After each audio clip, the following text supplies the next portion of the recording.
primeiro vídeo a gente vai ver sistemas físico-químicos e também definir o que é a físico-química. A físico-química é o estudo dos princípios físicos fundamentais que governam as propriedades e o comportamento de sistemas químicos. E esse estudo dos princípios físicos que governam os sistemas químicos é utilizado através da linguagem matemática. Então a físico-química é uma área bem interdisciplinar, né? Porque além de envolver química, fundamentalmente, também envolve vários conceitos de cálculo e de física. E também é aplicável a várias outras áreas, né? Como por exemplo a engenharia, a biologia, a bioquímica e a farmácia também. Como normalmente nós abordamos esse estudo de sistemas químicos? Né? A gente tem duas abordagens principais, duas mais conhecidas, que é o ponto de vista microscópico e o ponto de vista macroscópico. O ponto de vista microscópico se baseia em estudos, em modelos, né, de estrutura molecular, ou seja, a gente estuda alguma coisa com base em átomos e moléculas. A gente, a partir do comportamento molecular, tenta entender as propriedades do sistema, seja biológico, químico ou físico. Do ponto de vista macroscópico, a gente já estuda usando uma abordagem em grande escala, né, sem explicitamente usar o conceito de átomo, ou partícula, ou molécula. A gente estuda a matéria como um todo. Como exemplo dessas abordagens macroscópicas e microscópicas da físico-química, vamos ver a classificação da matéria. A maneira mais simples de classificar a matéria é com base em seu estado físico. Então vamos ver como a gente pode classificar a matéria em base em seu estado físico, usando a abordagem microscópica e usando a abordagem macroscópica. Então a classificação mais geral da matéria é em termos de sólido, líquido ou gás. A gente pode classificar um gás como uma substância que preenche imediatamente qualquer recipiente que ocupa, seja um frasco, um copo, o que quer que seja, uma garrafa. Um sólido adota e mantém uma forma independente do recipiente que ocupa. Por exemplo, se a gente tem um pedaço de metal, não importa se a gente coloca ele num copo ou numa garrafa, ele vai continuar um pedaço de metal. Né? E um líquido adota a forma de parte do recipiente que ocupa e possui uma superfície bem definida. Lembra, por exemplo, quando a gente pega água ou uma Coca-Cola de uma garrafa e coloca num copo. Né? Essa seria uma maneira de classificar macroscopicamente a matéria. Né? Bem, com base nos estados físicos da matéria, a gente pode ter, por exemplo, classificar as transformações da matéria, quando a matéria passa de um estado físico para outro. Isso aqui é um exemplo bem ilustrativo, né, desses processos. A gente tem um processo quando a matéria passa do estado líquido para o estado sólido, que seria a solidificação, e quando a matéria passa do estado sólido para o estado líquido, que seria a fusão. O processo da matéria passando do estado líquido para o estado gasoso é chamado de vaporização, e o processo inverso, do estado gasoso para o estado líquido, é chamado de liquefação ou condensação. Quando a matéria passa diretamente do estado sólido para o estado gasoso, ou vice-versa, é chamado de sublimação. Esses são os processos de mudança de estado físico mais simples que a gente pode observar na matéria. Mas como que a gente poderia classificar a matéria em termos microscópicos? Né? O estado físico da matéria está diretamente relacionado com o estado de agregação da matéria. Um sólido seria as partículas bem juntas, né, interagindo fortemente em uma curta distância, estão bem aproximadas. O estado gasoso seria o outro extremo, com as partículas bem afastadas entre si e não interagindo. Na verdade, esse modelo aqui até não é representativo. O ideal seria que tivesse só uma bolinha amarela aqui. As bolinhas amarelas representariam partículas, né? Sejam átomos, moléculas ou o que quer que seja. O estado líquido seria um meio termo, que teria interação de curto alcance. Quando as partículas estão perto, teria uma forte interação entre elas, mas à medida que elas se afastam, essa interação já não existe mais. Então tem uma interação em um curto alcance, mas o longo alcance não tem muita interação. Então no sólido a matéria está bem agregada, no estado gasoso a matéria está bem afastada, né? As partículas estão bem afastadas entre si, e no estado líquido a gente teria um meio termo, a gente teria uma interação intermediária entre o estado líquido, o estado sólido e o estado gasoso. Então a gente pode resumir essas características nesses 3 parágrafos aqui, que eu vou ler para vocês rapidamente. Um sólido consiste em partículas que estão em contato, incapazes de se mover entre si, estão essencialmente paradas em suas posições iniciais e tipicamente formam arranjos ordenados. A matéria está interagindo fortemente, está bem próxima e está de uma maneira bem ordenada, organizada de uma maneira bem ordenada. O líquido consiste em partículas que estão em contato, mas são capazes de se mover, ainda que de maneira restrita.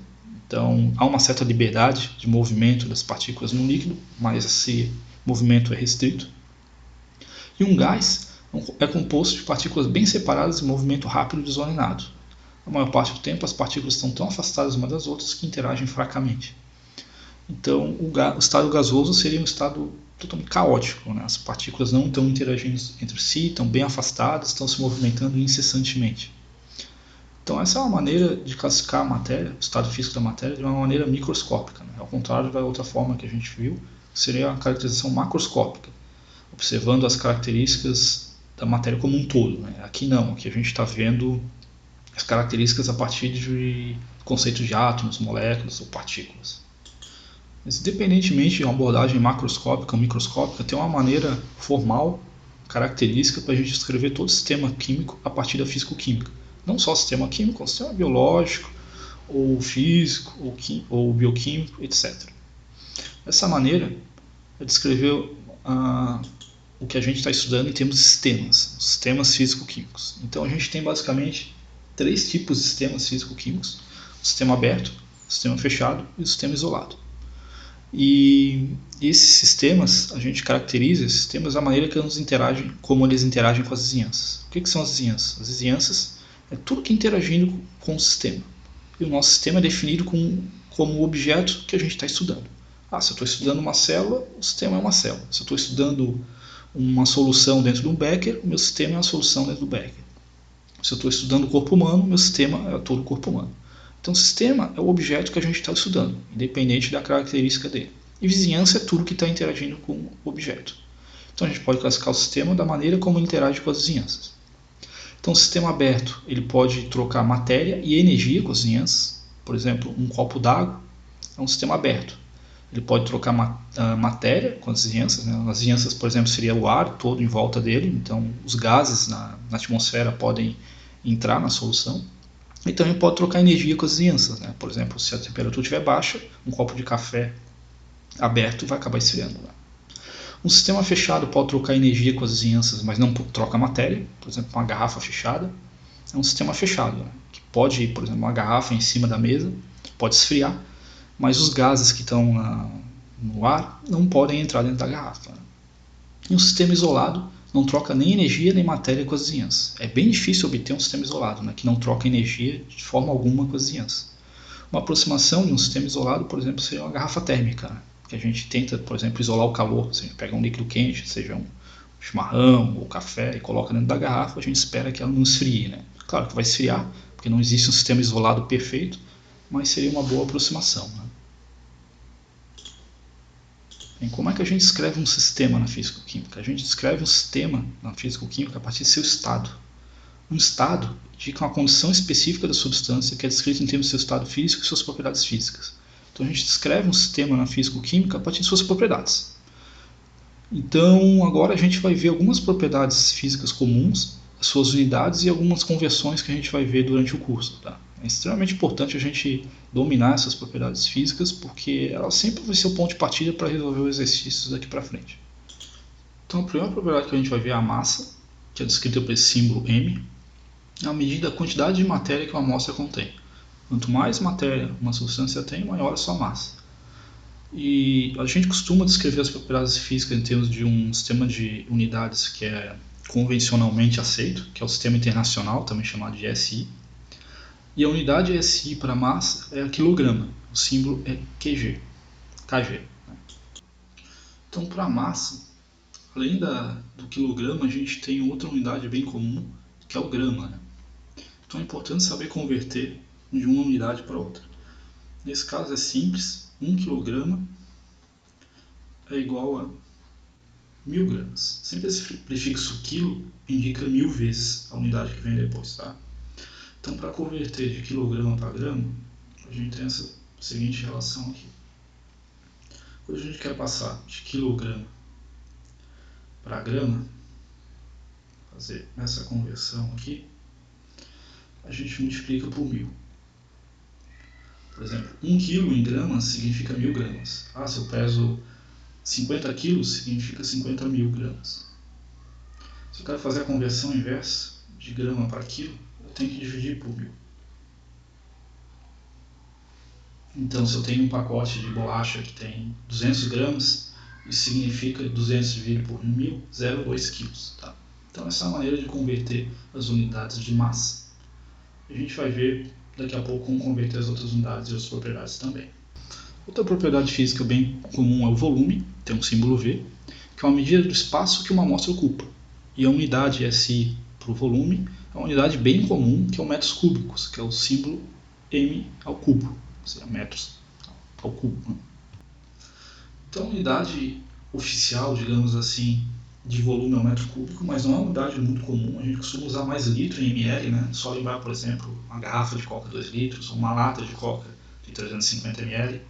Aliás, só estou falando de coca, mas aplique qualquer outro refrigerante, tá? Não estou recebendo nada da Coca-Cola para fazer essa propaganda.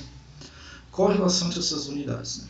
1 litro equivale a 1000 ml. Tá? Sempre esse mzinho significa mililitros, né? Seria 1000 litros. Desculpa, litros dividido por 1000. A gente vai ver a conversão daqui a pouco. 1 metro cúbico equivale a 1000 litros. Não é difícil ter uma noção da escala aqui das unidades, né? Por exemplo, piscinas, a gente escreve o volume de uma piscina em termos de metros cúbicos. Uma garrafa de refrigerante em termos de litros e uma latinha em termos de ml. Então é bom ter uma noção aí de escala, né? Qual é maior e qual é menor. A gente tem outras unidades também. 1 ml equivale a 1 centímetro cúbico e 1 litro equivale a 1 decímetro cúbico. Então, fazendo a analogia aqui, né, do quilo com grama, também a gente tem a relação do litro com ml. Litro com ml. ml é sempre assim, tá? O M minúsculo e o L maiúsculo.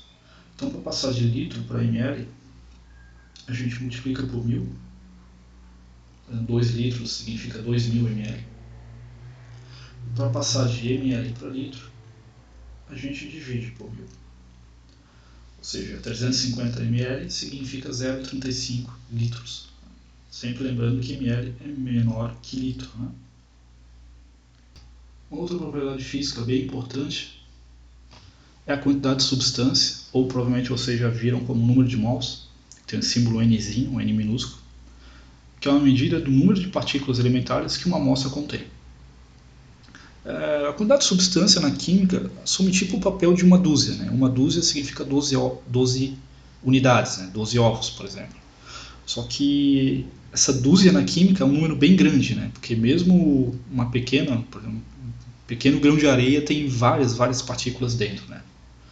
Porque átomos e moléculas são unidades bem pequenas. Então a gente define como a unidade internacional da quantidade de substância o mol. E o mol significa 6,02 vezes 10 na 23 partículas. Daí pode ser átomos, pode ser íons, pode ser moléculas, dependendo do que a gente está falando. Igual dúzia, né? A gente pode falar uma dúzia de ovos, uma dúzia de laranjas, uma dúzia de maçãs, e etc. E uma das coisas mais importantes nesse início é a gente converter de número de mols para massa. Porque número de mols é um conceito que para a gente quantificar o número de partículas dentro de uma substância, mas a gente não consegue contar o número de partículas, né? Mesmo com um microscópio muito potente. O que a gente consegue medir mesmo é a massa. A gente pode pegar, botar por exemplo, num vidro relógio e pesar numa balança, como vocês provavelmente já devem ter feito na química geral.